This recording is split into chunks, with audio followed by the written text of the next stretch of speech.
Good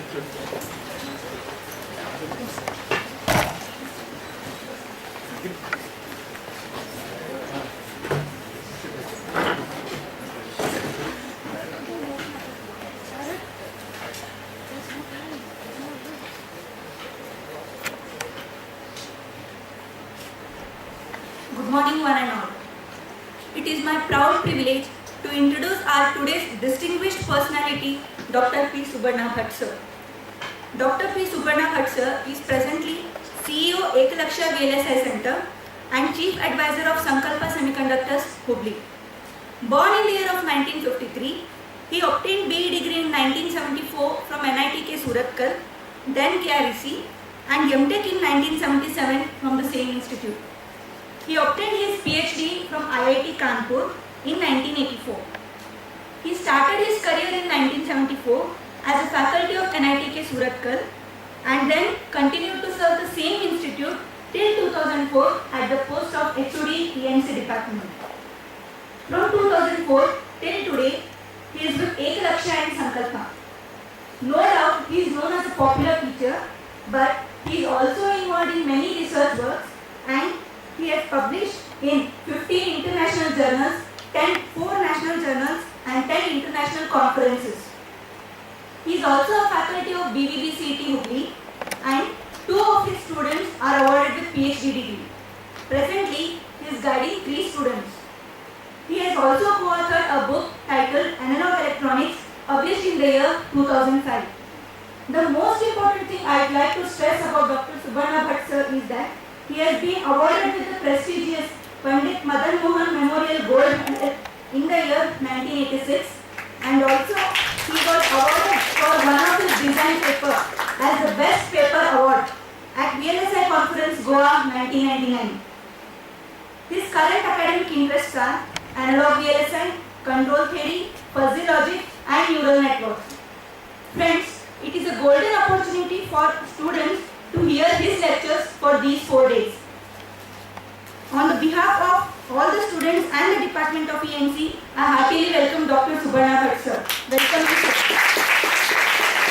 I thank Principal and HOD of ENC Department for conducting this workshop. Now, I request Varsha Dalvi to offer flowers to Dr. Subarna Bhatt sir.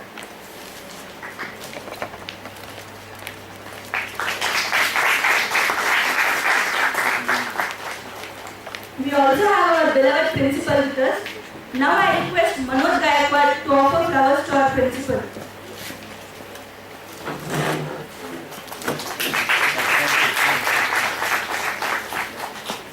I now request our principal to say a few words. Thank you. Good morning, everybody. I run short of words to say about Professor Subarna Bhatt.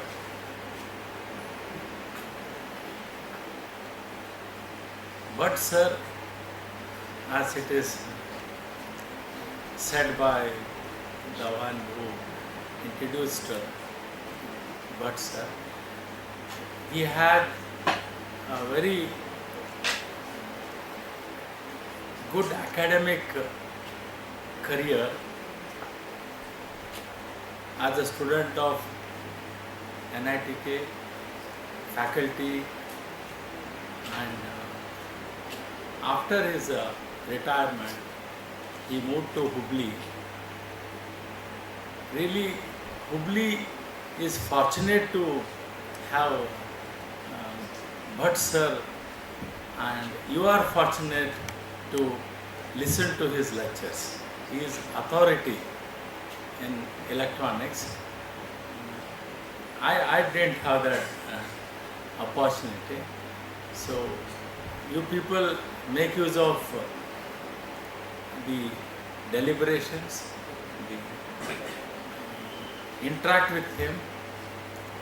He looks very simple, straightforward, and very, very friendly. And don't hesitate to ask even a silliest question that comes to your mind, and get the knowledge, the treasure what he has, and become good electronics engineers of tomorrow.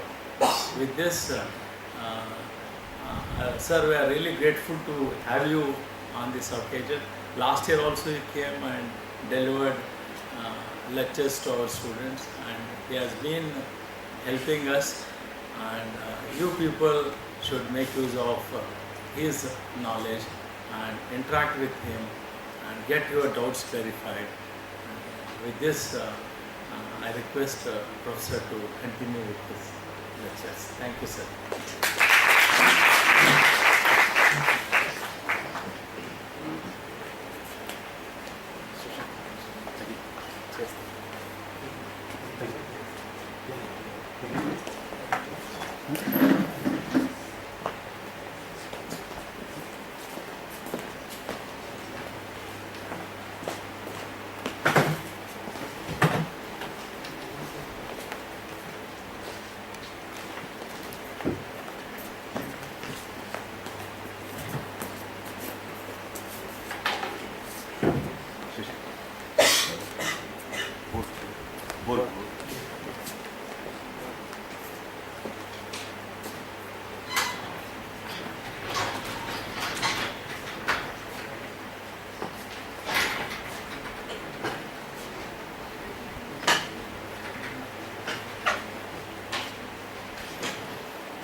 Good morning, everybody. Good morning, sir.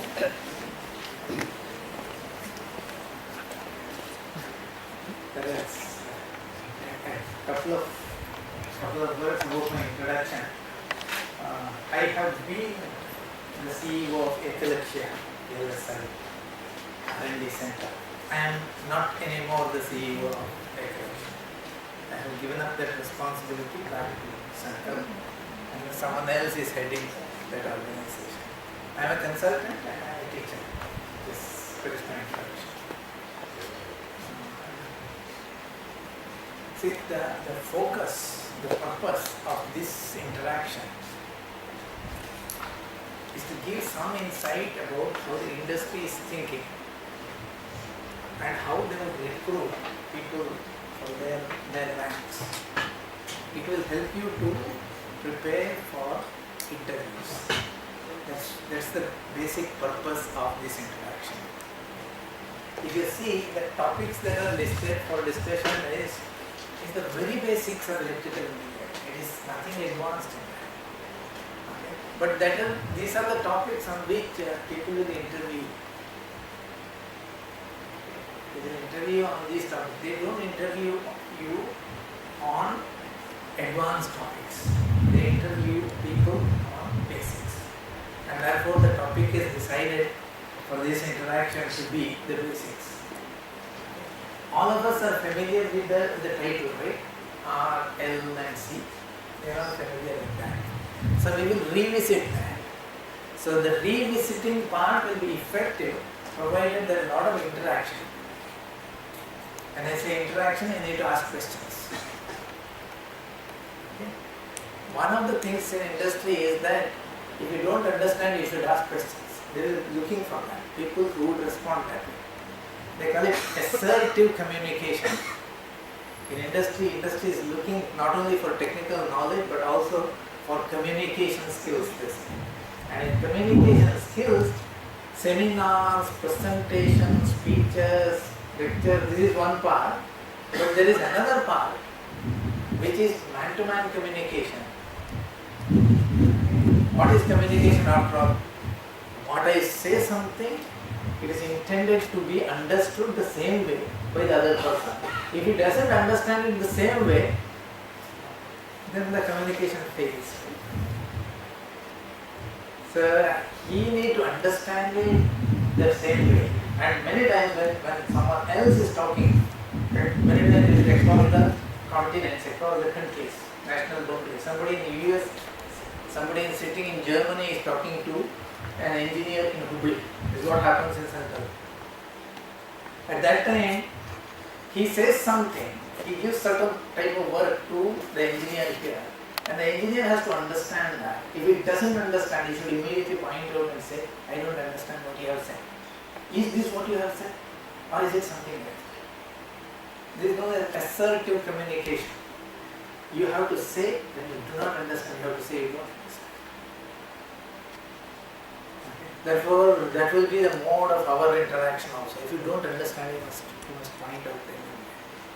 One of the reasons why we don't ask this kind of questions is because we feel a little embarrassed to reveal our ignorance. Am I right? How can I ask a question on resistance which I should have known 3 years ago? Right? My friend Vivek Pawar in Sankalp Semiconductor, he is the CEO of Sankalp Semiconductor. He welcomes the new recruits, and I was there in one of the meetings when he welcomed people. There were some 27 people that recruited, and the first thing he said is, you need to ask questions. He said, there are 2 types of questions. One is good question, and another is a silly question. And he said, silly question is that question which you don't ask.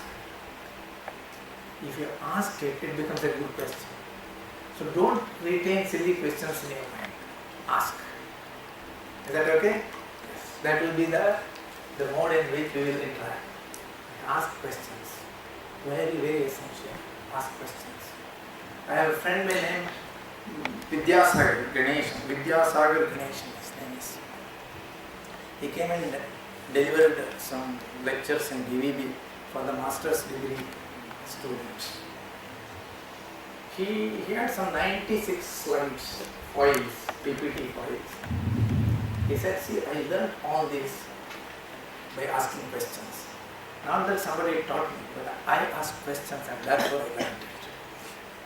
So learning is a continuous process for an engineer today. It is not. So 40 years ago when I started my college, you have your BA degree and then you stop learning. You start applying it, you say.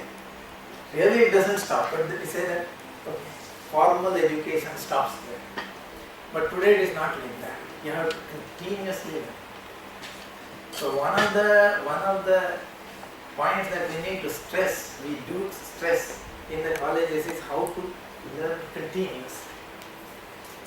Continuous learning happens if you ask continuous questions. So ask questions. Is that okay? Right. So we will start now. We will start and I will go as fast as you permit me to go. My task is limited. I am only taking few components and discuss them. But I will discuss them in the perspective of how a company like Sankalp Semiconductor looks like. I have another friend by name Dr. Venu Gopinatha. He is the head of Kilby Research Lab in the Texas Instruments, Bangalore. Very brilliant man, very brilliant man. He did his PhD from Columbia University and spent a number of years in the US. Came to India, Texas Instruments, and now he heads a research center in Bangalore. So he came to BBB College 2 years ago, and then he addressed the teachers and said, look, I go around the country to recruit people and ask them this kind of questions. He asked this question, he had a PPT on this. He said it is this circuit. He drew this on the PPT, he projected this on the PPT, and said, then I asked them, what happens immediately as I close this switch, and what happens a long time after I close this switch? And if a student explains it to me, I hire him. You understand the implication of what he is saying? He is asking a very basic question, and if you are able to answer it convincingly, all aspects of this circuit analysis, then he says that I hire him. Because when I say that, I know how much he is capable of. So testing is always done on fundamentals. That's what I am trying to say. Okay? That's why we are focusing on that kind of thing in this interaction. So shall we begin?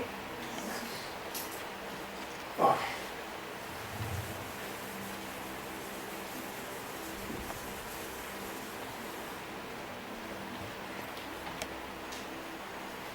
Circuit elements. You know what is circuit element? Do you know circuit element? What is an element?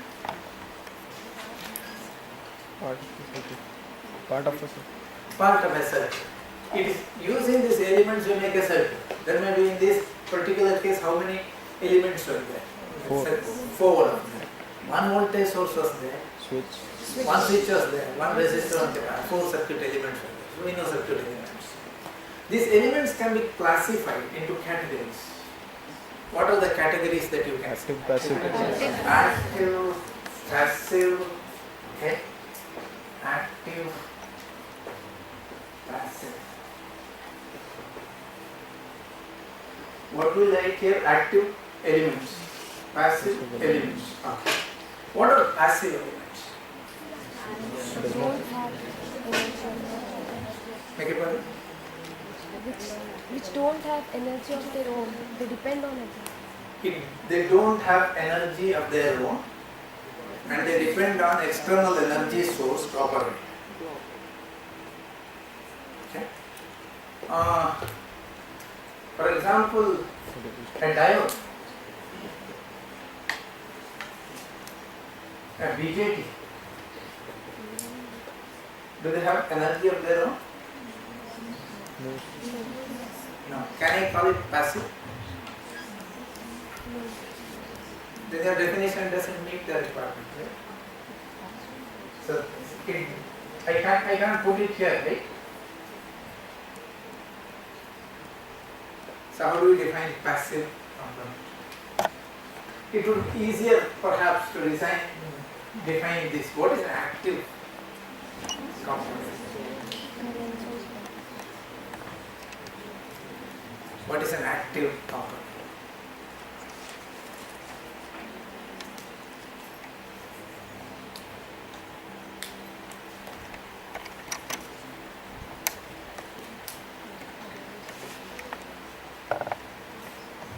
Can you cite an example? What is an active component?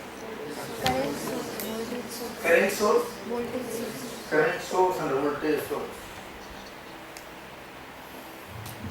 Okay. And anything more? Current source and voltage source are energy sources. Energy sources, right? They supply energy.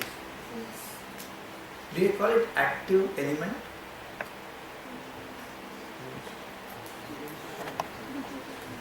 BJT can be called an active element?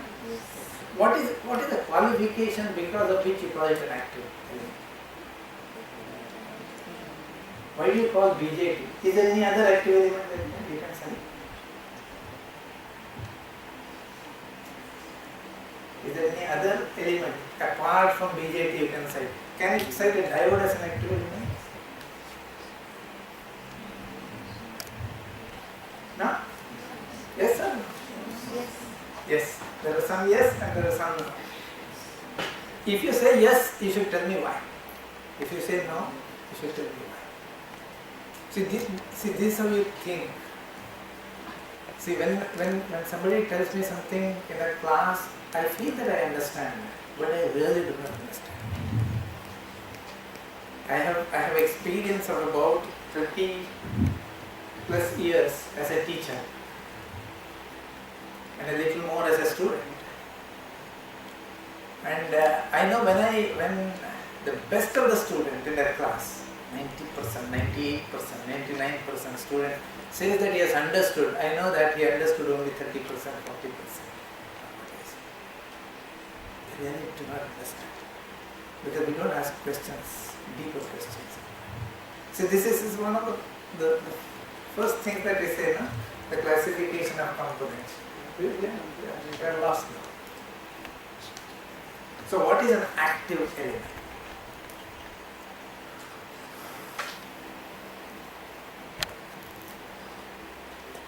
These are the questions that will come in interview.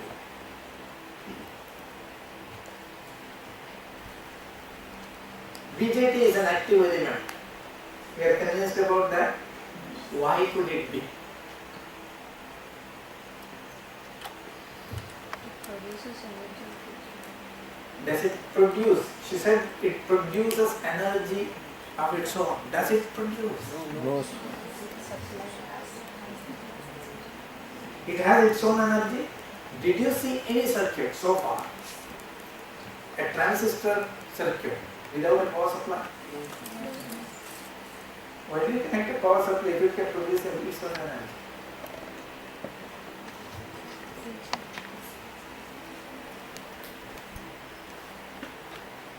A TTL gate, a CMOS gate, all kinds of circuits, amplifiers, modulators, any of them.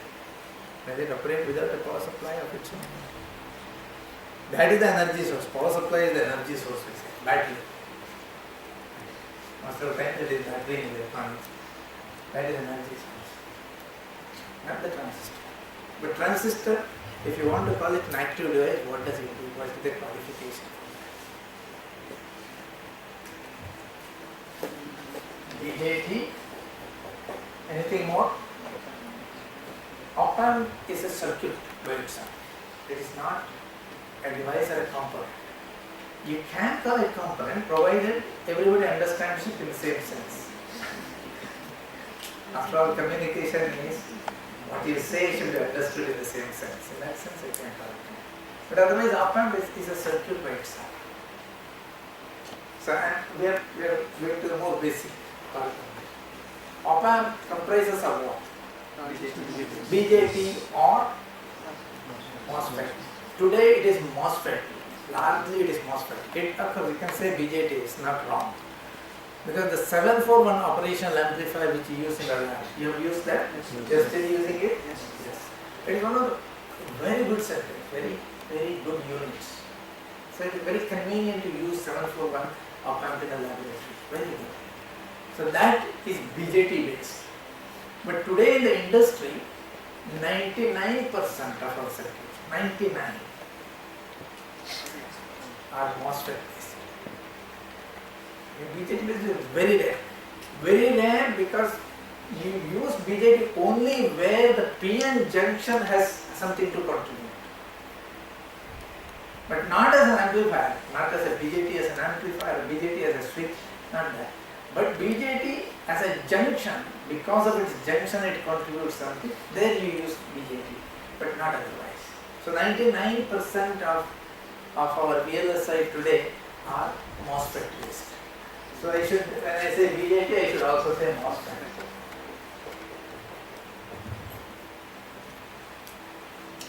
What is the qualification for this?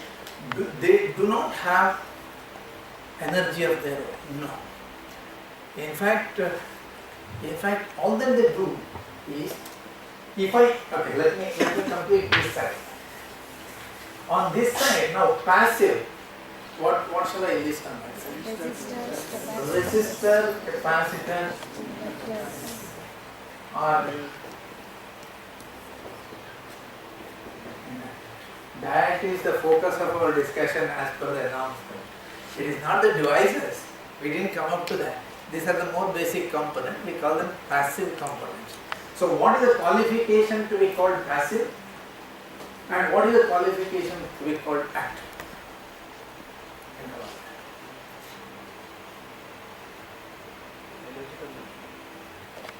This will consume energy? Yes. Does this consume energy? It stores energy, it doesn't consume. So what is consumption? What do you mean by consumption? Some other form of energy. When you say that this stores energy, in what form does it store? Electrostatic field. Energy is stored in the field. So it has converted into another form. So it is not right.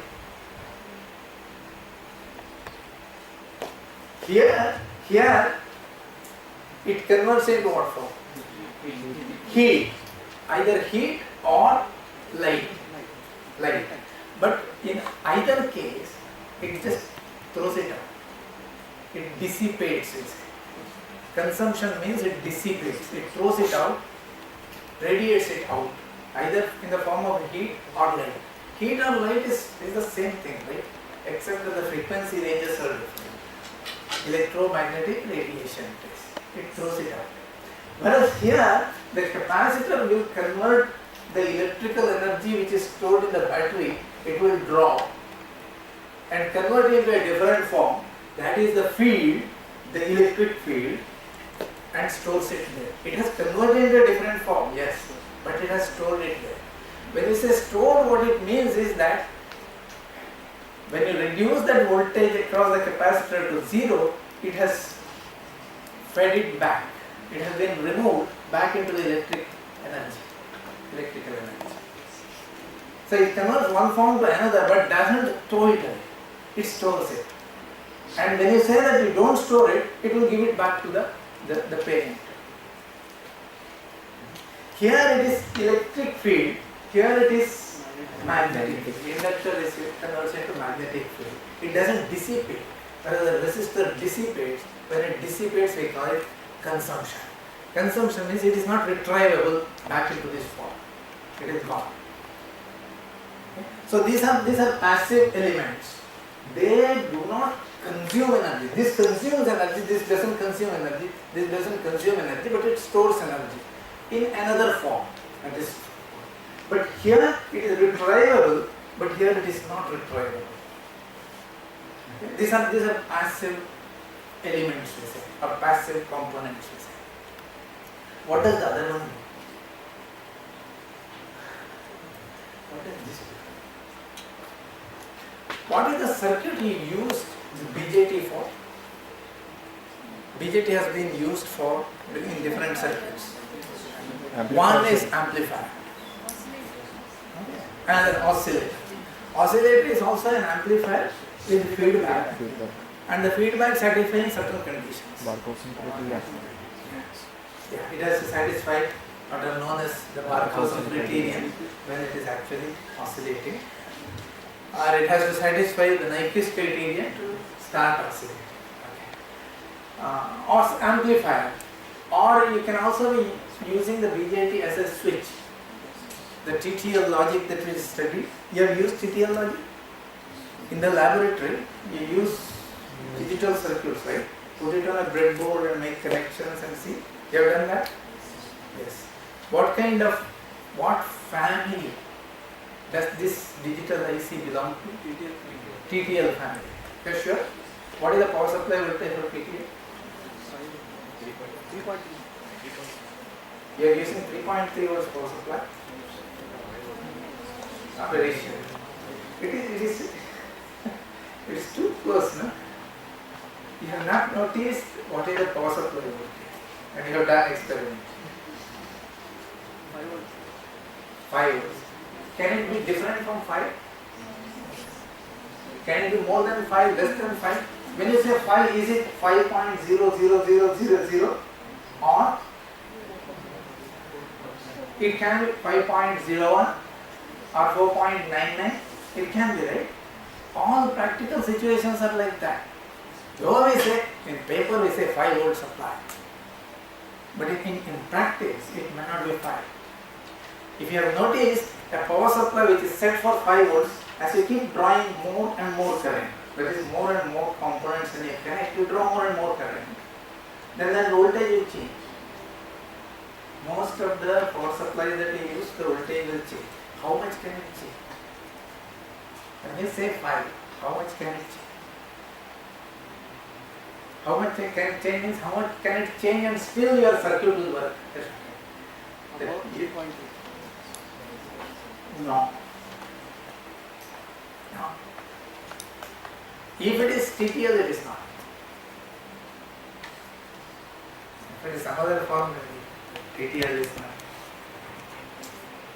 5 means 5 plus or minus something. How much is that plus or minus? 1.25. 5 plus or minus 1? 5 plus or minus 1.25? No. What I am saying is that we have a NOT gate out of TTL side. What is one end is connected, another end is VCC. How much is this voltage? We say 5, but it is 5 plus or minus something. It will work for 5.01, it will work for 4.99. We say, what is the extreme range? Will it work for 4.5 volts? Have you checked it? It is 4.75 to 5.25 is the recommended voltage. See, there is something called a data sheet available in the lab. It must be there in the lab. Once in a while it is better to look at it. That will contain these information.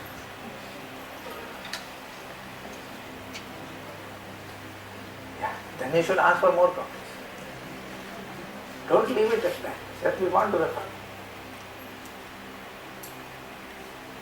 After all, you are paying a fees and coming to the college, right? You should at least put forward this request and to do that. It is very important that you know this and go out of the college, then you go without. Okay, so it is 4.75, which means plus minus how much? What is the percent? 5%. Plus minus. That is for TTL. If it is less than 4.75, it will not work. It will not work. If it is more than 5.25, it is on the danger zone. If it is more than 5.5, it will not work forever. Once you go up beyond 5.5, it will not work forever. That is why mostly we buy 5 volts standard power supply, not to be tweaked and give it to the student. Because somebody will be there. There will be 3 students, right, in a group. 2 will do the experiment, the 3rd will watch. And once in a while, when the other 2 are busy discussing, and this fellow will go and turn it. And if it goes 5.5 beyond, it is gone. So the others to turn back, it is not there. Okay, that is for TTL. What about here 741? What is the power supply voltage? Plus or minus 12. This is 741. This is plus 12, this is minus 12. Am I right? Can it be different from this? Just like the earlier case. Can it be plus minus 11? Can it be plus minus 10? Can it be plus minus 5? Not checked and not read also.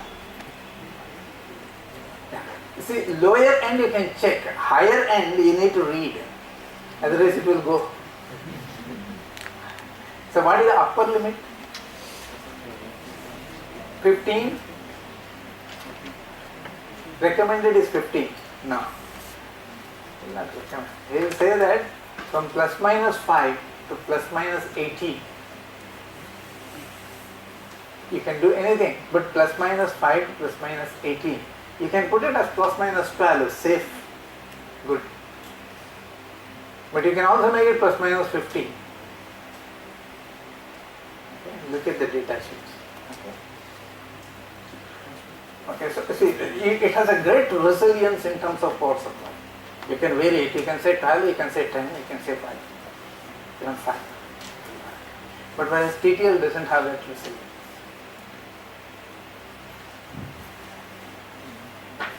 And how much is the current capacity of this?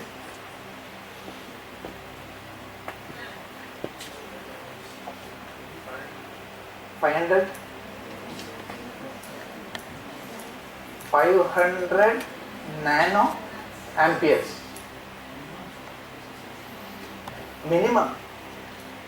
Minimum means you must draw a current. Does it insist that you should draw a current? For the circuit to operate, it is mandatory that you draw that current? That is minimum.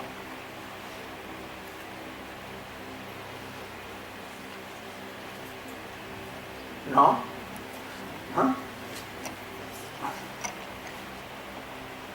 It is certainly not the minimum. Minimum can be 0. The maximum is what I am asking. But how much it is? 500 nanoampere means 0.5 milliampere. You are off the mark by a factor of 50. The safety factor that you can see is, see, these are practicals. Industry will say whether you can get things done, whether will it work. Theoretical knowledge does not have much meaning unless it translates itself into practical reality in industry.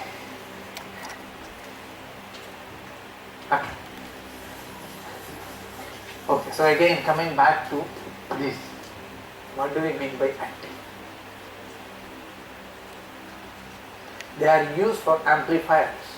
So what does an amplifier do? What is an amplifier?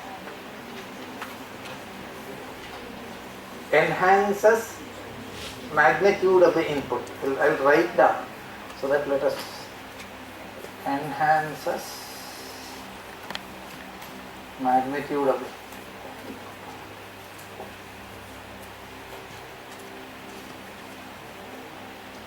When you say magnitude, what is it?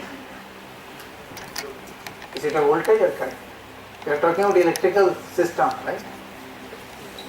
Voltage, not current.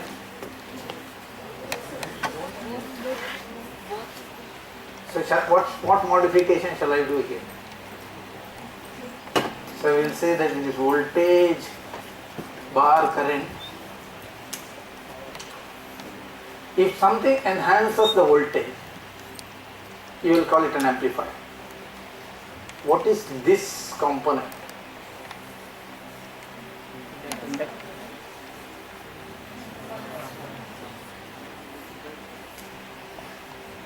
What is this component? Suppose I say this is 100 is to 200. What does that mean? It is a step up transformer. What does these lines mean? What do they mean? It has a core. It has a magnetic core. There could be transformers without a magnetic core. There could be transformers with magnetic cores. But they are linked. Whatever is happening here, it is the flux inside this coil is linked with this. And if there is a magnetic core, it helps to enhance the amount of flux that gets linked for a given current. Okay. So that will be a better transformer. With the core, it will become a better transformer. But then if I give 1 volt here, 1 volt here, what will I reap here? 2 volts. Do you call it an amplifier? You didn't say that. You didn't say that. So your definition that really doesn't mean. You can't say enhances voltage.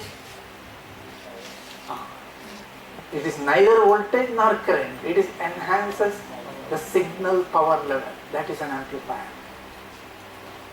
Enhances a signal power level. Okay. So I can have a step down transformer which will enhance the current. Step down will enhance the current, step up will enhance the voltage. But when the voltage is enhanced, the current will be reduced. Because the signal power doesn't get enhanced in a transformer. That cannot be called an amplifier. So the amplifier is something which will enhance the signal power level.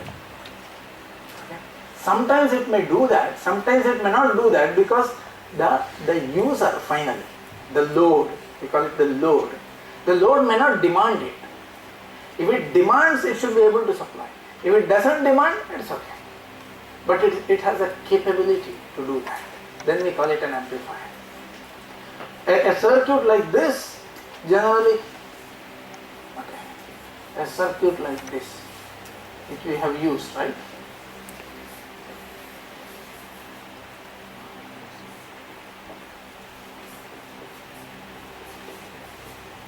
You have used this kind of circuit? Yes. Yeah. What is this circuit known as? Identity. Voltage divider circuit? No, I am referring to it is an amplifier circuit.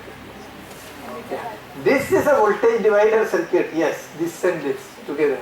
Because it divides this VCC into something else which is required for biasing the transistor. And then after biasing, we feed a signal for that. This is a signal source. And this signal will cause some variation in this, and then we will get the signal enhanced here. So we call it an amplifier. When I say enhanced, it is a signal power enhancement. That is the basic definition of this. Then we call it an amplifier. Okay. The signal power here and the signal power here, let us say, will be different. And this signal power will be higher than the signal power here. Where has the additional power come from?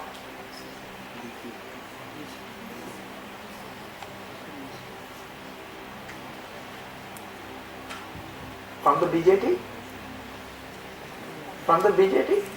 This will contribute that? Think clearly. Is it the BJT which contributes the signal power? Power supply. It comes from this. This is a battery. Which comes from this. It is quite interesting to see this. So let me simplify this circuit so that we understand what it really does.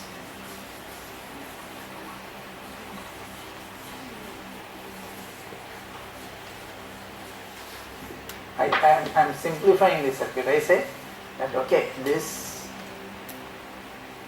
is this.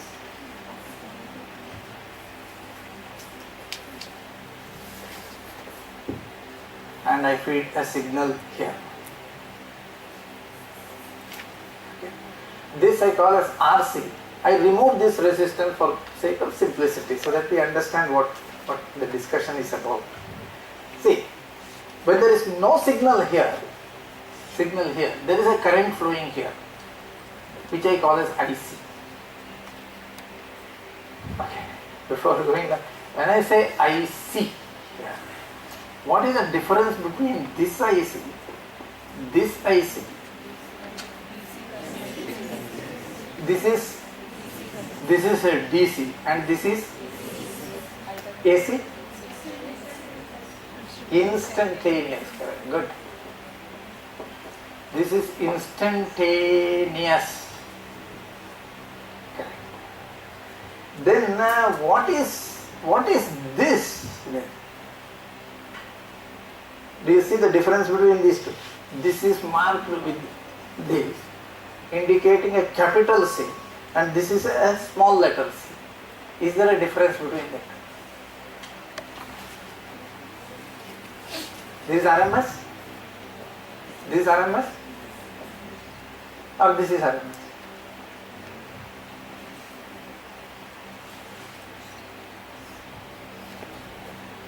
If so, I will mark this. What is this then? Go back home today and look at the textbook. They will use all these four notations. And as I surmise that it is all same for us. It is very important. The definitions are very important. Definitions are very important. See, definition by definition uses minimum number of words but have precisely defined meaning for each word. When a word has a precisely defined meaning, we call it a technical word. You often hear it in literature, technical words. For example, what is the meaning of gradient? You have heard this term before? What is the meaning of gradient? Time rate, not space rate.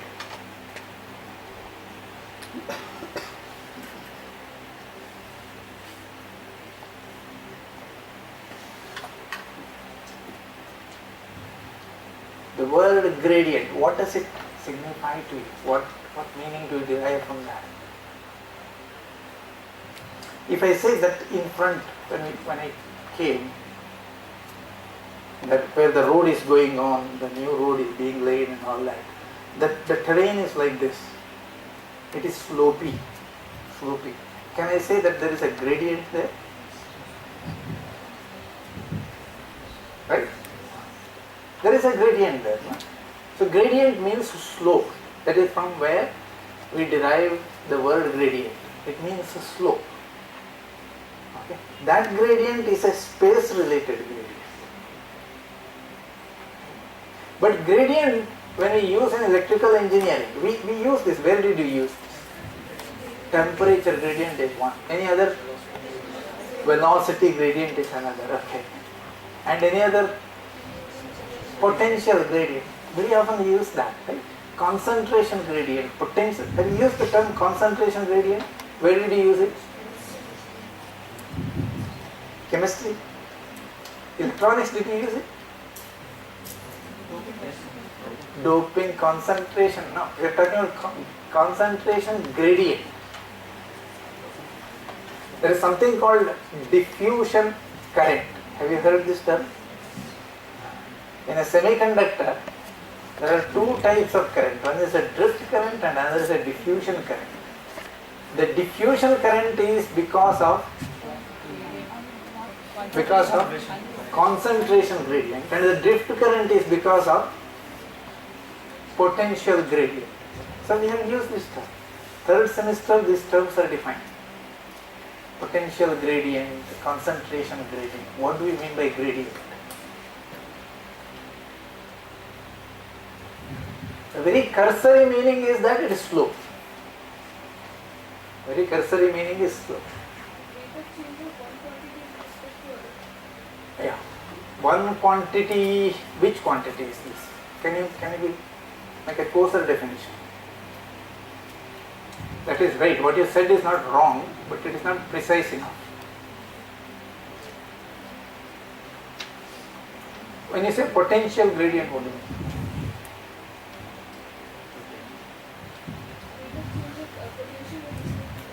With respect to? Potential gradient is not used with respect to time. Voltage with respect to current. Potential grad V. See, do you remember this formula? Grad V, potential gradient is equal